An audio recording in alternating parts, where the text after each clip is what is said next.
Welcome, all you lovely people, to another one of Nain's shorts. As we've been doing on the last episodes, I want to promote the VEA Collaborative happening November 5th.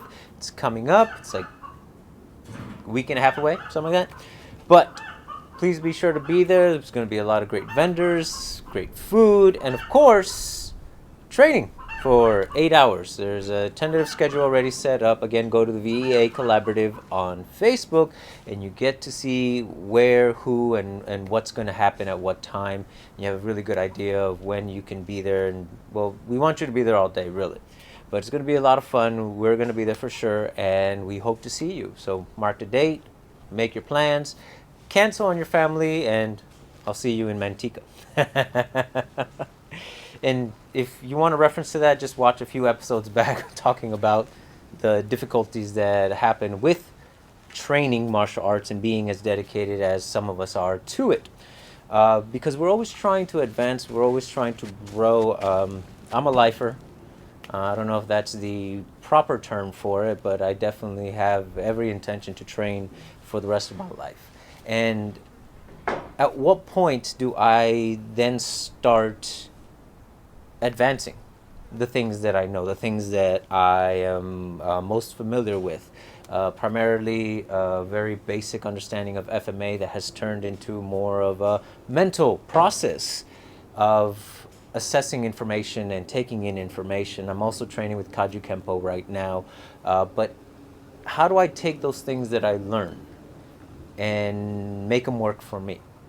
Now, we've discussed many times that the way things are taught in some martial arts, you can't use because it's a technique that's predicated on a very specific attack. And you go through the movements and they're taught that way so we can learn them, so we can take them in and we can practice them, connecting things together.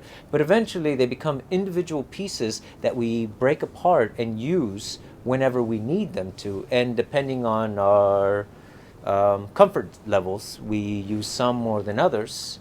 And the things that we like the most and we think are cool, those are the ones we try to do more so than anything else. We learn the art part because that's the way it's taught. And there's nothing wrong with that. But again, how do you transcend from practicing the art to something more combative, something that's a bit more useful in the sense of an actual fight? Now, I'm not saying that should be your purpose. Rather, that's my purpose because that's why I train. So this is something that I constantly think about, to the degree that even just maybe last week I was asked, take your first piñon and use it combatively. And I was like, wait, what? How do I do that? So then I had to take the time to really assess first the movement, what it actually entails, and how could I use it in reference to a response. Now, all I was told is, look, I'm going to attack you. I'm not going to tell you which way I'm going to attack you. And I want you to use the movements, break them apart individually, and see what comes of it. And we took it step by step. It wasn't like they just bombarded me and I was moving. No, from moment to moment. But I realized within that process that it was less about the movement and more about the purpose. What was it that I was trying to do with those movements? And more importantly, what was the effect that those movements had on my opponent and what they were trying to do? Now, we've talked about the intent behind an attacker and what their mind is set on in order to achieve their goal, which is usually to hurt you. Now, again, we're talking in a street, somebody wants to harm you, somebody's attacking you, you don't know the person, or maybe you do, or whatever the case may be, but it's a violent attack that you weren't looking for, you weren't trying to get into, you did everything you possibly could to get out of it, but you just couldn't. Or somebody you know is being attacked and you step in to defend them, or your loved ones. Again, these are all the scenarios that we've talked about before that predicate our practice, that drive what we do, or at least what I do in my personal training. And in this situation, this person is focused on one thing that's causing you harm. Their mind is set. So what are you really doing with any one of your movements? Now, one of the most basic ideas when you see a punch coming. And I want to emphasize, when you see a punch coming, you parry. Now, apart from the parry, there usually involves some sort of movement, whether it's a step to the outside at an angle or just head movement for those of you who are more inclined to boxing. But either way, it's never just the hand that moves. It's always another body part, whether it's the entire body or just the head, to avoid getting hit, which it breaks down to a simple concept of don't be in the place where that punch is going to land. Right? I mean, it really is that simple. And the parry comes because, one, maybe you got caught off guard and you're like, oh crap, and you move together. So you're really doing two different moves at the same time to not get hit. Now, when we're taught these things, usually there's not a lot of movement involved. We're taught the move, place, trap, punch. Sagang labo. No, not sagang labo, I'm sorry. Huba luba. So, parry, place, trap. That's what I was taught it as, because there were the names that were given to what we're actually doing. We're parrying that punch so it doesn't actually hit us. But eventually we also move so it doesn't actually hit us. So one of two things. You either just move out of the way or really catch that enough to deviate it so the punch doesn't hit you. Now that's its purpose. And how you go about doing it, you see it in multiple arts, different ways that you can go about doing that. You can hit what's coming at you, and that will deviate it as well. You can try to trap what's coming at you, and again, it's all about not getting hit by that punch. How you go about doing it then will depend on what it is you want to accomplish after the fact. So all of a sudden, we took what is essentially a technique. Movements, whether in Kaju, you brush block, outward block, and then you kick or you punch or you counter, whatever the case may be. But all of a sudden, this multitude of different movements can be equated to one idea, and that is, don't get punched. Now that's a concept. That's no longer something physical. The physical part that you know is just one way of accomplishing it. Because ultimately, the way that I've considered advancing what I know is to adhere to the concepts, things that are solid, things that are simple enough to say, hey, don't be there when you get punched, which is silly to say out loud, but ultimately it's what we're doing. So if we take the silly part away and we just concentrate on that, how many different ways can I avoid that punch? Can I move out of the way or move the punch out of the way so I don't get hit? So you take something physical and you turn it into a concept. Now, where else can we apply that concept? Can we apply that concept to kicks? Can we apply that concept to different forms of punches, to weapons? All of a sudden now this idea is where you accomplish the goal. How you accomplish the goal is going to depend on the situation itself, which we cannot train for every possible scenario. So we need something applicable that can be used in a multitude of situations in various forms to accomplish something that's going to be useful, which is not getting punched, not getting kicked, not getting cut, not getting struck by a weapon. Then how you go about do that, then you start exploring in your own art. And as you continue on, you start tacking on different concepts, because is it really just the parry? What if I slap that really hard? Not that I'm trying to necessarily cause too much damage to that punch, but maybe I'm just trying to distract the person, because as we mentioned earlier, the attacker's mindset is to come forward and cause damage, hurt you in some way, some form. So their mind is set on that. And oftentimes we talk about in fighting how people get tunnel vision because they are so focused on what they're trying to accomplish that the moment they get a sensation that goes beyond what they're expecting their fist to make contact, but all of a sudden the forearm gets slapped. Sure, that's not really going to harm them to the point where they're like, oh my God, I gotta stop. But it may slow the thought process just enough for them to say, what was that? And now you hit. Because imagine, what if I deviate somebody's punch with a kick? And I'm not talking about a high kick to the arm or even a leg hook to it. I'm talking about just popping somebody in the shin as they're moving forward. As you see them move forward, you have your parry up just in case. You're moving your head out of the way, and you just pop somebody in the shin. That's it. Just a quick little snap to the leg. Will that be enough for that person to go, oh, what the hell was that? And then you can do everything else that comes along with it.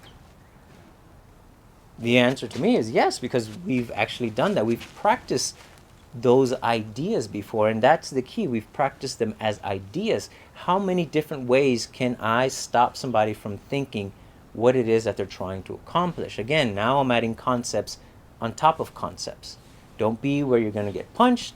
Stop their brain from thinking what it is that they're trying to accomplish, and then unleash all hell if that's what your motto is. Or stop, or depending on your job, you may not be able to punch back. Maybe you have to use open palms or submissions.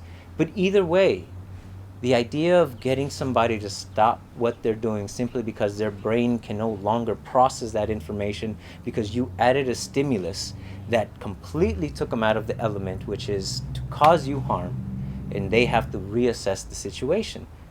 We refer to that as stumbling the brain. You want them to not consider what the hell could happen because they're so wrapped up in trying to figure out what is actually happening.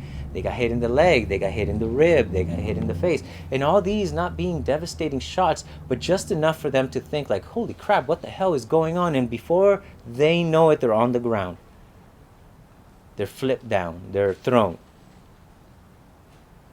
And whether you have them subdued or you're punching the hell out of them to knock them out, either way, that's a personal choice on your behalf.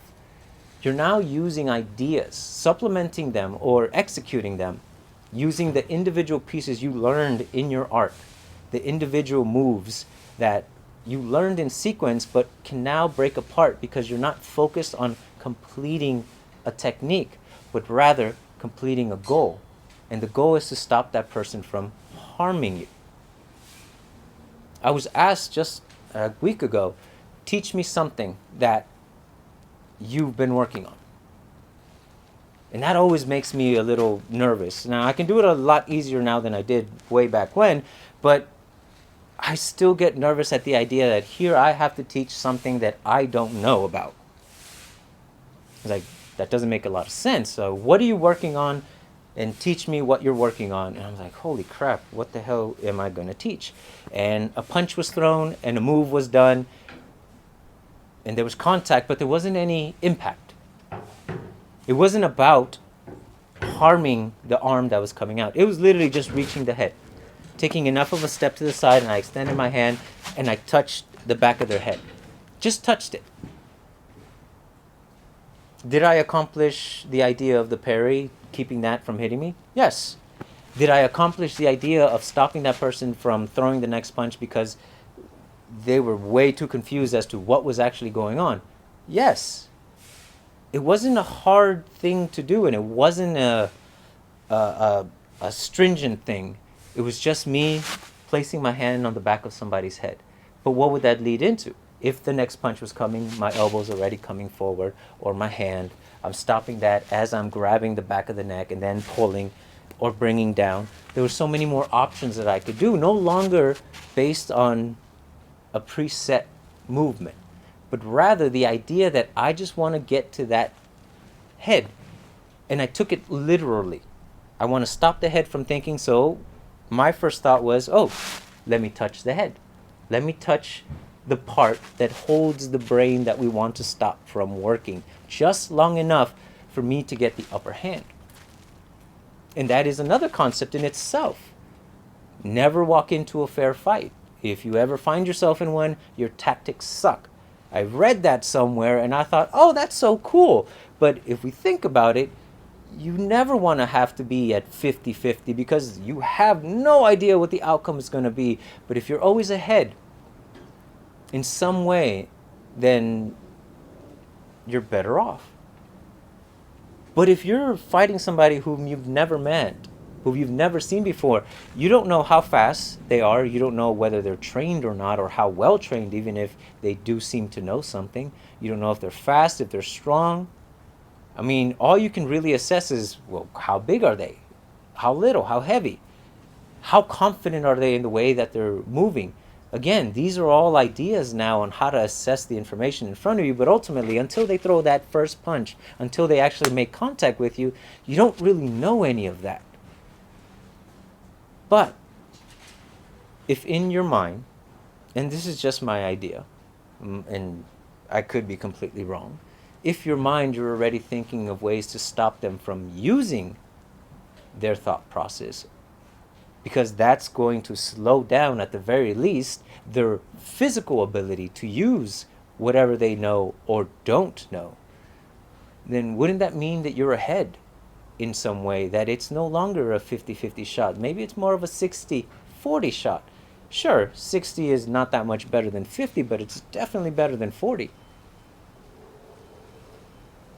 And what if you spend your time converting everything that you know physically into ideas and concepts, thought process of what they're actually doing, not just the destruction of limbs, not just the strong punches and elbows and hacks, but what it actually does to the person's mind, what it does to your mind when somebody does those techniques on you. How do you feel, and how does it change depending on the situation and the person in front of you? Have you trained with multiple people from different arts and seen, okay, I can see why that would be effective? And have you wondered, when wouldn't it be effective and why? Because if you can poke holes in the ideas, then you can figure out how to make them stronger, how to supplement other things to incorporate into what you know, so then they become more solid. But if we never question that, if we never ask ourselves what goes beyond this technique, what goes beyond these moves, what goes beyond our 12 angles, our knife stabbing, everything that we do, what's beyond that? How is that now combative or more realistic? Now, if that's not where your training is going, that's fine too. The art is beautiful. I have nothing but love and support for the traditional martial arts, because there's a lot to be learned there. And in my case, because of the way I was taught to think and break things down, I'm constantly finding new things in the old stuff. I wasn't taught a complete FMA system, just a few basic strikes, 1 or 2 exercises, maybe 4, but from that very little amount of information, physical information, we've extrapolated in the last 8.5 years, concepts, ideas that we now apply to everything. Whether we do the technique exactly right, whether it's clean, as long as it's effective, then it's useful. Granted, I still try to make it clean as possible, but I've also been shown that you don't have to be, and it can still work if you keep the concepts alive, if you drive those home and you set your goals to really disturbing the mental process of things and not so much the physical body. That's just the vehicle to get there. You can do it by screaming in somebody's face. You can do it by throwing something in their face. You can do it by telling them a joke that makes them laugh so hard that they forgot that they were angry at you and they wanted to hurt you. Yes, those are all, in my mind, the same idea, to stop the brain from thinking. And it takes other ideas to do so. So that's the way that I've kind of developed to advance what I do, the physical stuff. I supplement ideas to the physical, and I get a clearer sense of how and when to use them. Now, hopefully that helps you in some way. If you have a better way of doing it, please let me know, comment, add your own ideas to it, because we can only benefit from it. And as always, just keep training. Get back on the mat. All right, so till the next one. Thank you for joining me on this Nain Short. As always, 3, 2, 1.